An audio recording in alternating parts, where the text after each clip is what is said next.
šiemet jau patikslinta buvo, birželio mėnesį buvau Jordanijoje, Petroj, 45 laipsniai, 12 valandą ir aš nepasiėmiau jokio SPF su savimi. Bet turėjau feruliką. Robert, Aš visai nesudegiau. możesz powiedzieć, że odtłuszczam skórę prepilem? Ania dabar paruošė odą, bet čia yra odos paruošimas toks labiau kosmetologinis, delikatnesnis negu chirurginis odos paruošimas, bet irgi labai svarbu gerai paruošti odą, kad netgi mechaniškai tas prepil, kam darom prepil? Prepilį darom tam, kad sumažint odos pH prieš ir paruošti odą su Ultra Repair Moisturizer, tas pats, kuris yra po Retiboosteriu, tas pats kremas. Ania irgi visada daro protekciją antakiams, akių kampeliams, burnos kampeliams, ten, kur yra veido vietos, kur mes nenorim, kad koks nors iritacinis agentas mums čianais padegintų, nes irgi akių kampeliai, burnos kampeliai yra labai sensytyvus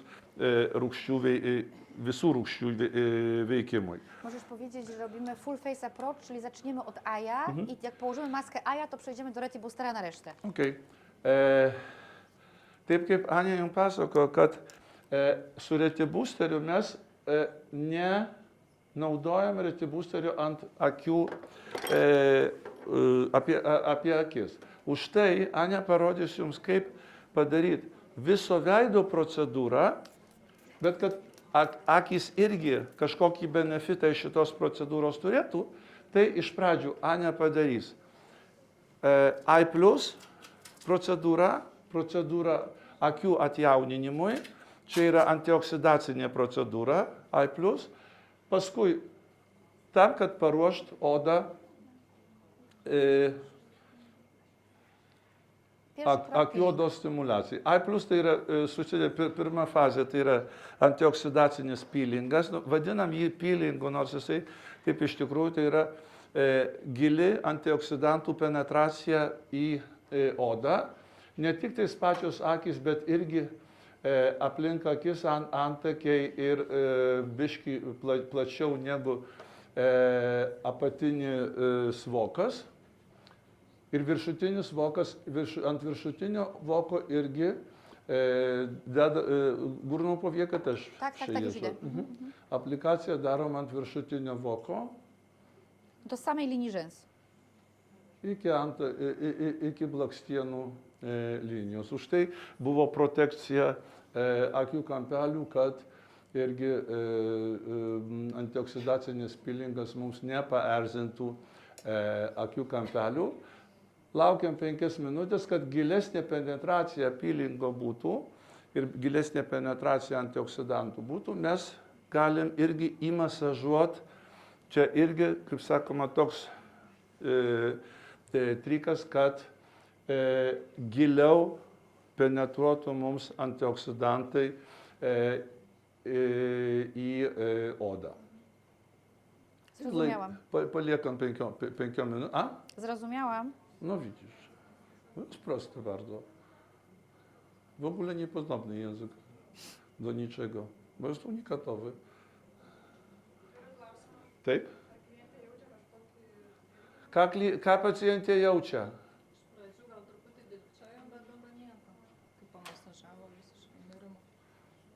Sako, kad viskas gerai, iš pradžių biški jie ten pakepino ir antrą sluoksnį galim iš karto uždėti. Nes jakie pH jest? 3,6. 3,6 pH yra pirmos fazės I+. Dlatego nie musimy neutralizować neutralizatorem, tylko wodą, no ale na tą okolicę oka cienką jest ok. Taip kad vieni gali pasakyti, kad gana žemas ir turėtų būti agresyvus, bet ne. Čia nėra to pilingo veikimo. Čia yra antioksidacinis, gili penetracija antioksidantų ir tik tais keratinolizės.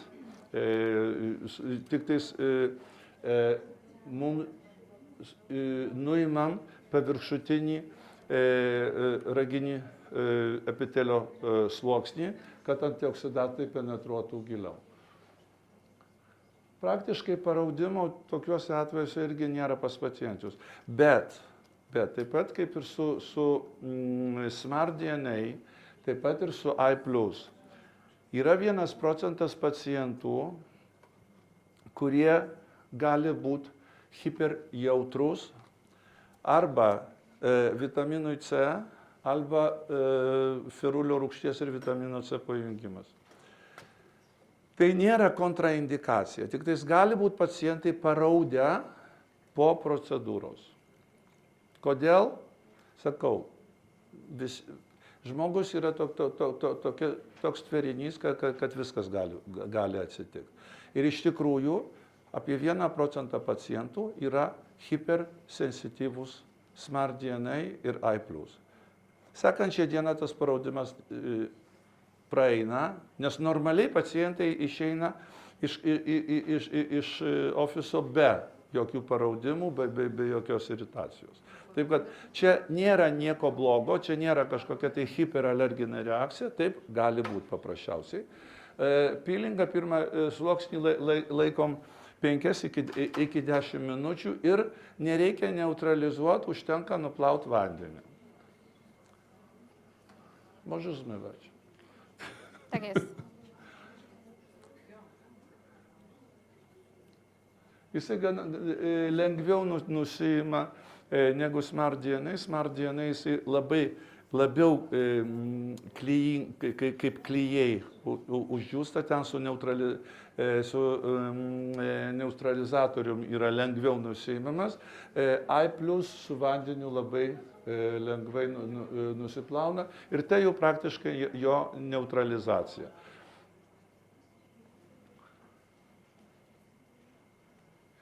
I teraz będziesz nakładało drugą fazę. Teraz będę robić mikroiniekcje na ampułce. No tak. No. Ir procedūra I+, apart antioksidacinio I+ pilingo, irgi antroji fazėje turim sterilę ampulę su antioksidantais, su peptidais, panašiai kaip Smart DNA, tik čia receptūra specialiai paruošta akims, su mikronidlingu, mikroadatinę mezoterapię galima pasakyti, arba su RPN-u. Na jaką głębokość będziesz 0,3 maksymalnie część nad brwiami dolna i skronie, 0,2 górna powieka. I jedziemy też do linii rzęs, ale płycej. Gilis mikroadatinės procedūros su ampule, antakiai ir periorbitalinė zona bus 0,3, apatinis ir viršutinis vokai 0,2.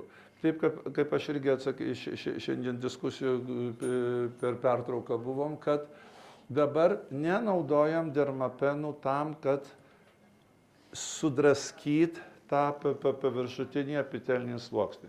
Mums tik tais reikia padaryti kanalus, kad aktyvūs ingredientai galėtų įeiti giliau. I na kartridżu 36 igieł.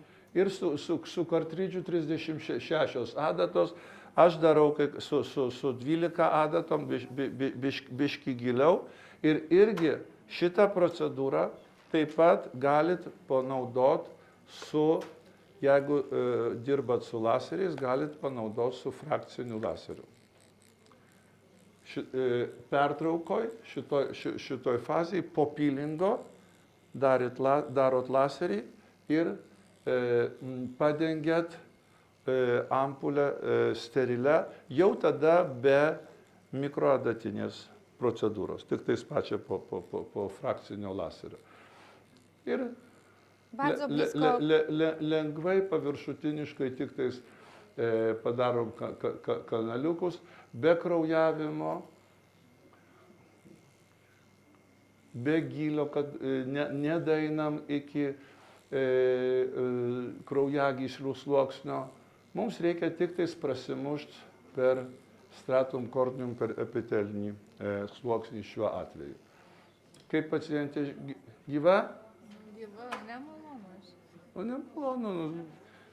Kaip 36, Teraz 0,2 schodzę. 0,2. Aplink akis buvo 0,3, apatinis ir viršutinis vokas 0,2. I do samej linii rzęs. Ir vėlgi iki pačių blakstienų linijos. Na jakiej prędkości robisz? Na trzeciej w tej chwili. Więcej nie wchodzę na szybszą niż trzecia. Trečias greitis RP. Nu, ne greičiausias, tik tais tos, nes taip kaip sakau, mums reikia tik tais padaryti kanalus. Ane irgi kelis kartus praeina, delikatniau daro, aš biškai agresyviau dirbu.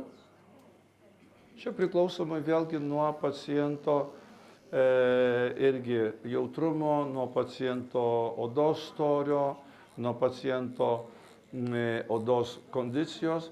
Ir A+, kaip savarankiška procedūra kartu su mezoterapija yra labai geras paruošimas prieš blefaroplastiką. Kad irgi pagerint odos kokybę, tada irgi randai po chirurginės plastikos operacijų daug gražiau ir greičiau oda gyja. Kad mes sumažinam tą oksidacinį stresą ir pagerinam odos kokybę ir kondiciją. Bet matot irgi, ką duoda tas antioksidacinis peptidinis kokteilis, kad netgi po mikroadatinės procedūros mes neturim praktiškai jokio paraudimo. Tas paraudimas yra minimalus, kad momentaliai yra kontroliuojamas tas uždegiminis procesas antioksidantų, growth faktorių ir peptidų mišinių. I tutaj też dojeżdżam bardzo blisko granicy zewnętrznego kącika oka, żeby chwytać te miejsca, gdzie się zaczynają kurze łapki, więc to w zasadzie idziemy bardzo blisko oka.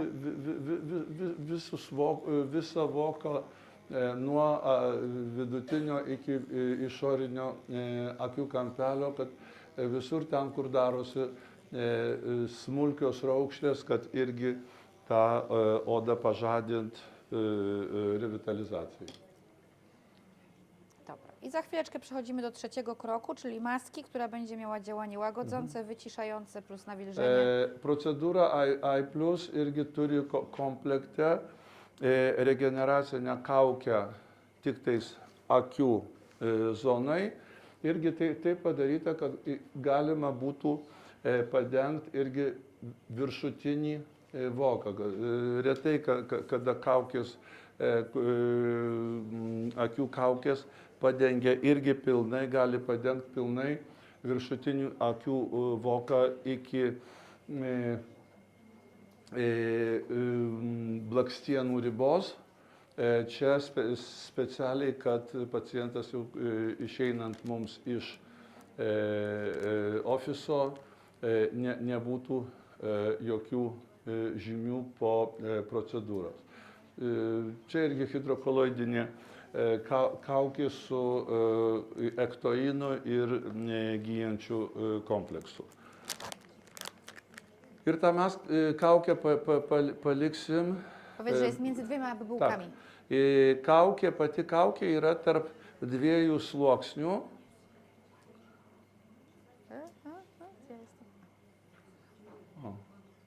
Vieną sluoksnį nuėmėm ir matom tokią hidrokoloidinę kaukė pasilieka ant vieno sluoksnio, uždedam ant akių nuimam viršutinį sluoksnį, tokia hidrokoloidinė kaukė idealiai padengia viršutinį voką ir apatinį voką irgi iki pačios blakstienų linijos.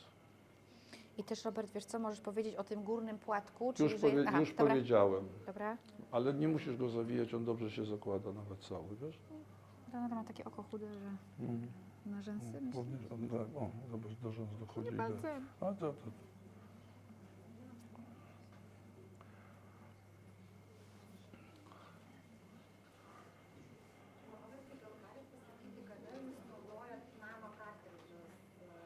Nano kartridžus naudojam jau pas tokius hiper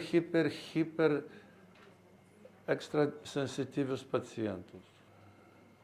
Praktiškai labai retai. Nes 36 ir 36 adatos, jos nepenetruoja giliai, todėl kad jos yra labai dažnos. Jos pramuša epitelį, nano, tai praktiškai toks gilesnis biški masažas, aštresnis masažas. Jau sakau, tokiems pacientams, kur jau per daug jautrūs ir ten, žinai, šokinėja, kai vos prie jų prisilieti, nu, tai galima tada su nano kartridžu tada padaryti tokį masažą paviršutiniškai ir ok. Ir dabar paliekam tą kaukę ir pradedam retiboosterio procedurę, tak? Tak, i teraz retibooster zaczynamy od pierwszego kroku, czyli mikroiniekcja Tak. na ampułce antyoksydacyjnej. A już przygotowałaś skórę? Tak, 0,5 czoło. Oda jau buvo paruošta prieš retiboosterį. Retiboosterį pradedam nuo mikroadatinės procedūros su sterilia antioksidantų ampulė. Taip, irgi ant odos aplikuojam antioksidantų mišinį ir na jakiej głębokości? 0,5? Kaktą darom ant 0,5. Irgi galima arba 36 arba 12 adatų kartridžių.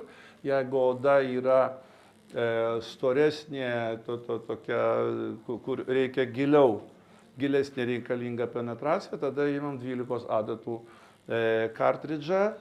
Jeigu oda yra labai jautri, 36 adatų kartridžą.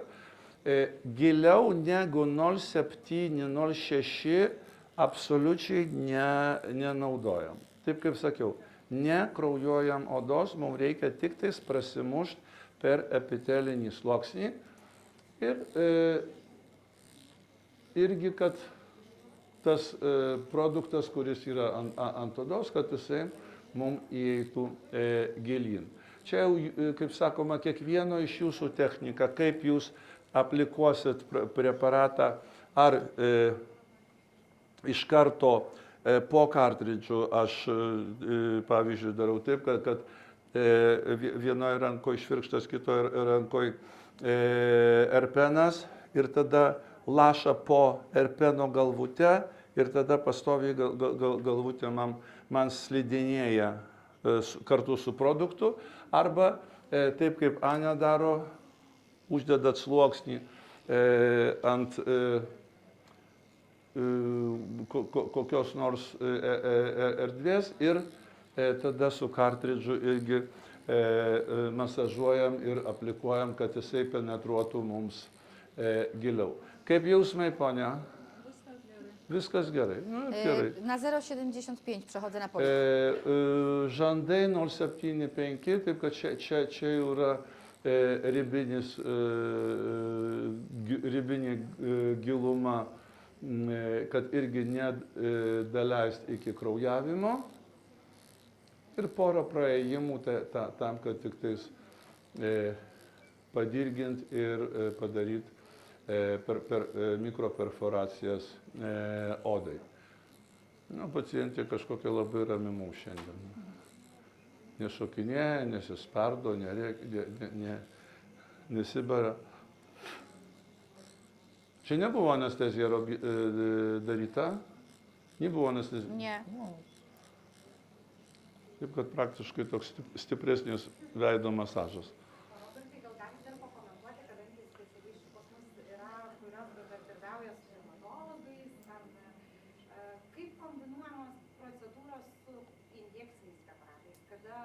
Injekcija su retibusteriu, taip kaip sakiau, irgi tam medicininiam protokole, injekcijas darom prieš retibusterį. Taip, kad jau po retibusterio paleist pacientą į namus su retinolinė kaukė. Jeigu, dabar taip, jeigu mezoterapija, tai mezoterapiją turim padaryti prieš. Taip, dieną dvi prieš, kad nebūtų tų papulių. Jeigu kaniulinė technika, galim daryti iš karto po. Nėra problemų jokių, to kad ten nebus oda pažeista, nebus gilių pažeidimų ir nebus rizikos jokių komplikacijų. Kombinacija su injekcinėm procedūrom, vėlgi, jeigu botulinas, tai injekcijas darom prieš 2-3 dienos, po injekcijų botulino 3-4 dienos galim retibusterį daryti. Jeigu su kitai tom injekcinėm, tai taip kaip pasakiau, priklausoma nuo to, kokia technika buvo naudota injekcinė. Jeigu mezoterapija, tai vėlgi po 3 dienų, jeigu mikrokaniulinė injekcinė technika, galima iš karto tą pačią dieną po. Ir tada pacientą paleidžiam į namus. Taip pat kitą žandą. Matom tokius minimalūs paraudimai čia nuo mikroadatinės procedūros, bet nėra tai kažkoks didelė iritacija odos arba odos padirginimas cheminis. Čia yra tik tais nuo mechaninio odos padirginimo, nes irgi kokteilis pirma fazė, čia yra antioksidantų ir graufaktorių su peptidais mišinys, kuris paruošia odą geresniai ir gilesniai retinolio penetracijai per epitelinį sluoksnį. Taip, čia pacientė yra be paruošimo. Nieko baisaus. Paprasčiausiai efektas bus biškį silpnesnis negu su paruošimu. Nes kam yra retinizacija? Retinizacija yra tam, kad tas visas retinolis galėtų įeiti į ląsteles ir duoti maksimalų veikimą. Jeigu mes padarysim tai be paruošimo, be retinizacijos, paprasčiausiai ląstelės sunaudos tiek retinolio, kiek galės sunaudoti, o visas kitas retinolis nusiplaus. Bet jūs praktiškai laikot sunku iš karto pradėti 2-3 lygio protokolą? Taip, aišku, gali daryti. Be paruošimo niema pradėra. Ne dėl paruošimo, bendrai, bet kaip pirmą procedūrą, retibusterio pradėti nuo 2-3 lygio, reiškia, tu sprendi pats. Taip, čia praktiškai. Nebūtinai nereikia.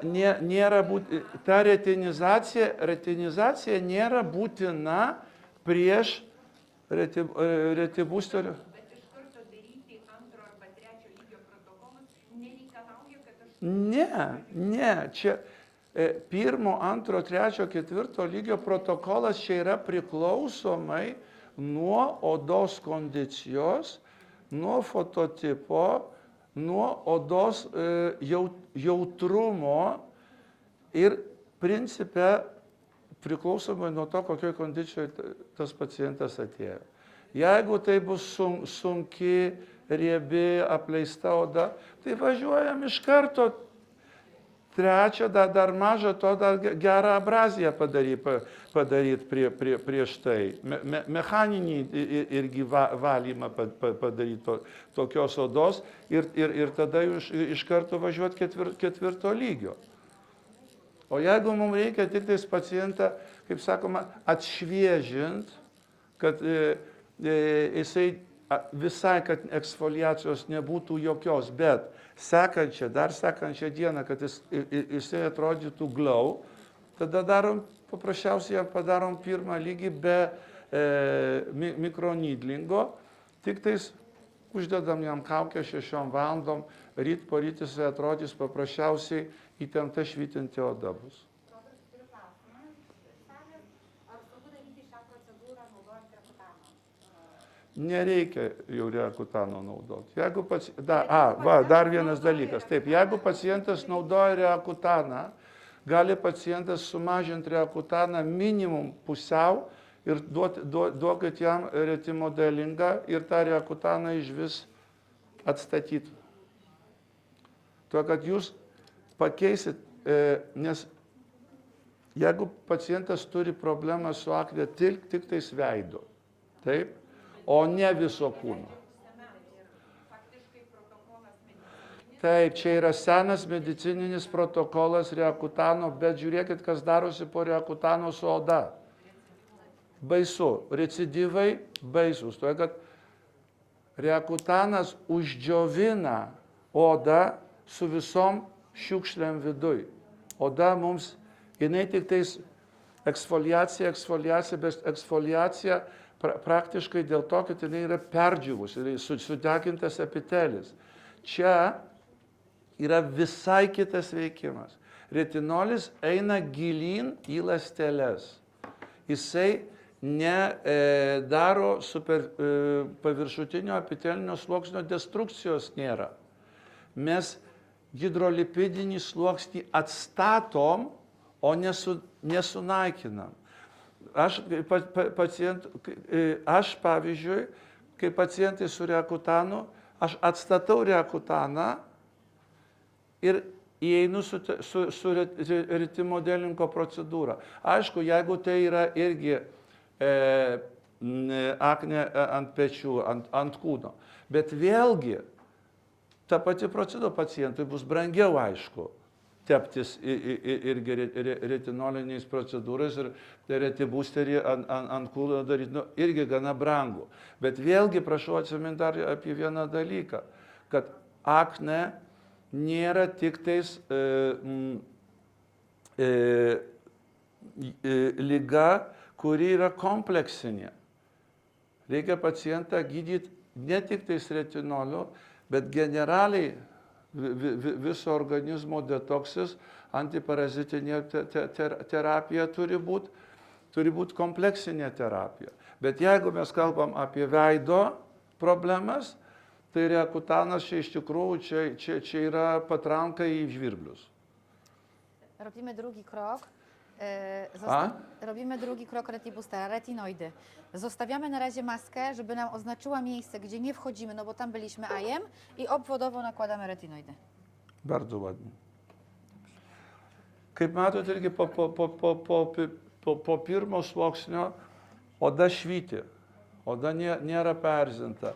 Kaukę paliekam, uždedam retinolinę kaukę, po to nuimsim nuo akių kaukę, kad neužplauktų mums retinolis į akis ir neperzintų akių kampelių. Ir praktiškai šitaip galim baigti. Ta pacientė, kur aš jums rodžiau, ta su ašria akne rozacea pūlinga, jinai praėjus ne vieną reakutano procedūrą, ne vieno irgi antibiotikų po pusę metų procedūros. Recidyvai buvo baisus pastoviai. Dabar jinai yra pusę metų po terapijos, nėra jokio recidyvo. Toliau kontinuoja jam tuos antioksidacinės terapijas, retimodelingą jinai naudoja ir viskas tvarkoja. Irgi pas moteris būtinai dieta, hormonalinis fonas irgi sutvarkyti. Nes čia visada akne tai nėra liga, kuri yra paprasčiausiai viena. Čia visada yra metabolinis kompleksas sutrikimų metabolinių. Jeigu, kaip minėjot, derina prozacies priartėja, ne? Tai organizmo vidinė būsena nėra labai geros būklės. Ką reiškia? Tarkim, kraujo rodikliai galbūt nėra. Nu, tai reikia atstatyti kraujo rodiklius. Nu. Tada tiktai Nu, taip visai neblogai. O Jėzus, nu aišku, geležis aplamai yra labai svarbus geležies lygis. Ne tik tais dėl odos kokybės, bet aplamai, nu, be geležies nėra kas transportuoja deguonies per organizmą. Kaip gyventi be deguonies? O hemoglobinas taigi iš geležies darosi. O hemoglobinas yra pagrindinis kraujo ingredientas. Nuimam dabar akių kaukę ir Zobaczcie, jak się pogodziła skóra po tym. Po nu, masce. kaip gražiai iš karto atrodo oda aplink akis, nesimato jokio paerzinimo ir išmasažuojam irgi retinolinę kaukę. Galim irgi Dotąd. Jakby periorbitalinės zonos neliečiam, nes šita kaukė retinolinė jinai yra gelsva. Irgi pasakykit pacientui, tegu neateina su balta bliuskele, ne?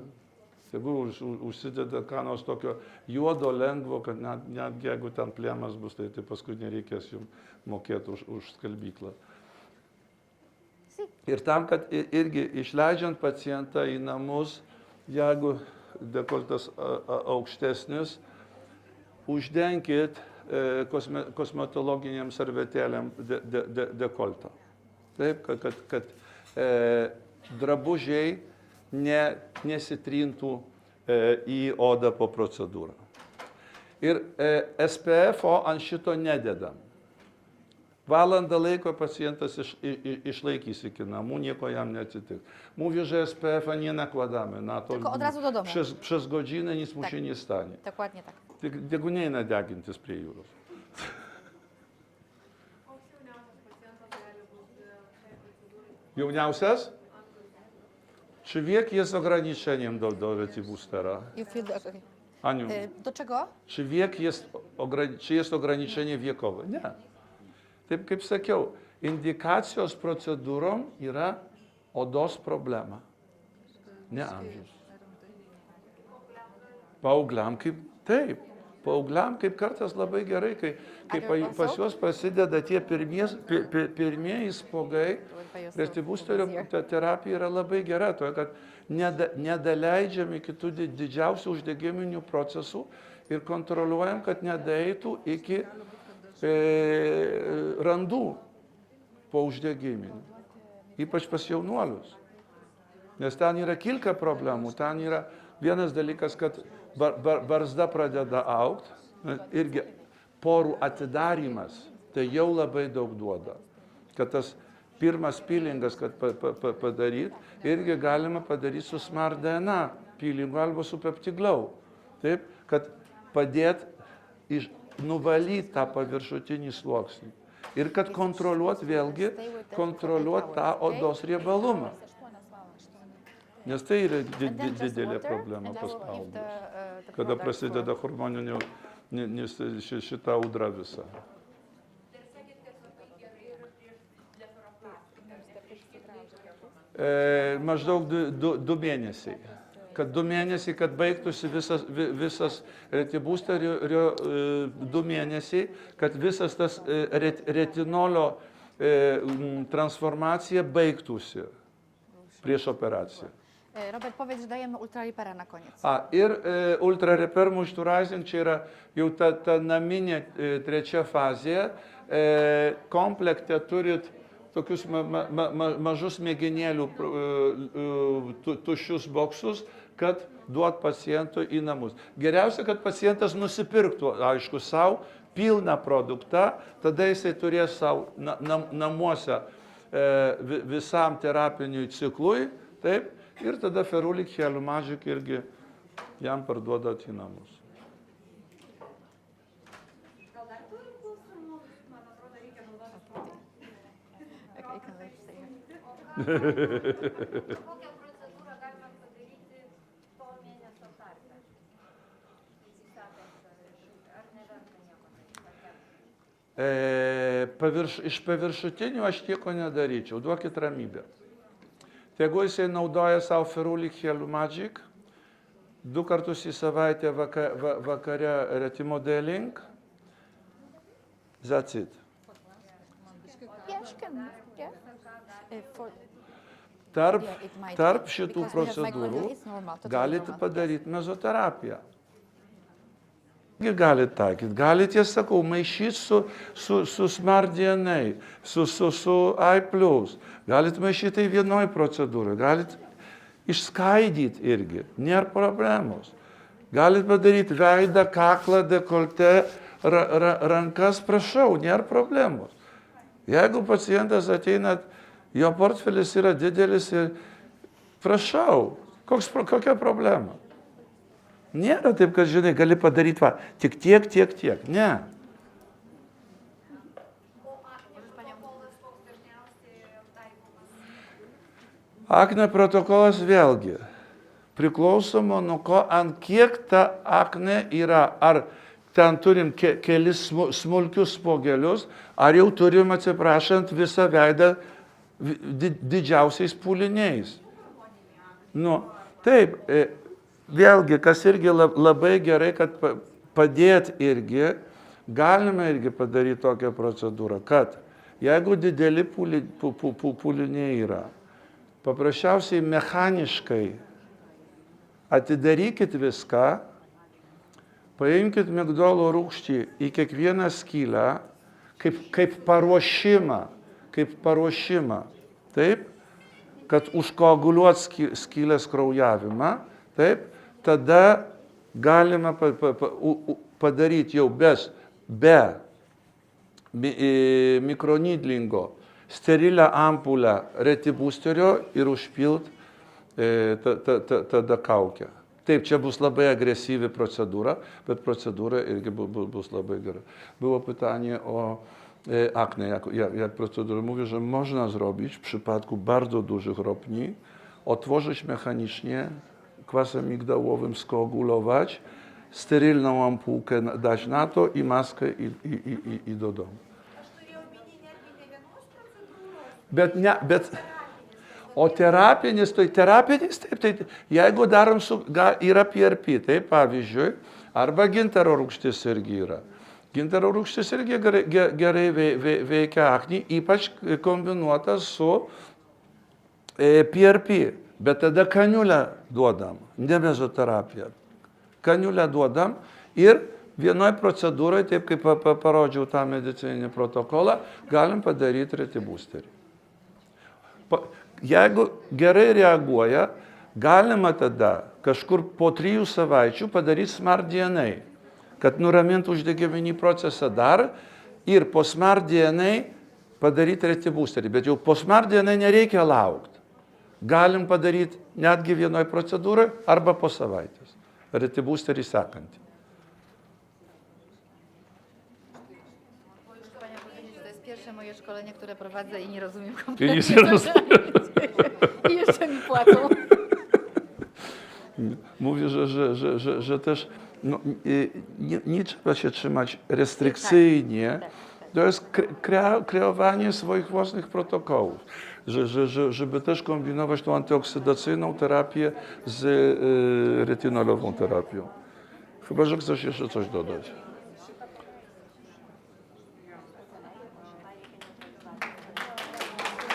Ačiū Jums labai už dėmesį. Aišku, klausimų pas Jūs bus dar daug klausimų bus. Bet svarbiausias dalykas. Taip? Trumpai apie monopil system, apie tos pavienius O Jezus. O monopiltę te laby wszystkie. Tak, ale pytanie jakie jest? Kilka słów powiedz o tych... Tłumaczysz? No tak. Okay. So we have five peelings there. Those are like basic peelings that we need to have in the clinic. The most popular. Čia yra 5 peelingų kombinacija, 5 bazinių. Tiesiog esu pirmoji, pas mane stovi, naudoju būsterį, šitą retidol būsterį, naudoju ne, o šitie pas mane kažkaip ir stovi. Tai va, Nu ir stovės. Mam coś Pani mówi, bo ona ma retibustera, ma smardyna, a to u niej stoi. No i będą stały. Praktiškai priklausomai vėlgi, priklausomai nuo to, jeigu ateina pavyzdžiui, ateina pacientas su labai storu epiteliu, užleistas baisiai, nu tai gali jam padaryti iš pradžių tą peelingą tokį, žinai, kad jam padaryti abraziją tokią pirmą cheminę, mechaninę, bet vėlgi būk atsarginis, tau nereikia šito. But what we can do with that, if you have it in the clinic and you want to like run with that, we were saying about the RetiBooster protocol that we can start with PeptiGlow pill. But for example, if you have acne-prone patient or you have very sensitive skin, you can change PeptiGlow, for example, for mandelic or azelaic acid as a first step, and then RetiBooster. Matai, gali vietoje PeptiGlow, tuose protokoluose, kur PeptiGlow, to vietoje PeptiGlow, jeigu su akne, tai padaryk migdolo rūgštis, nes jinai irgi veiks biškį kaip antiseptikas, taip, arba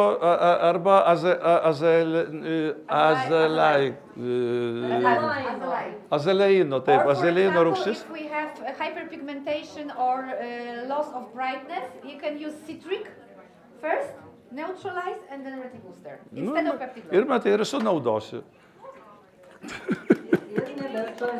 Ir nebestovės.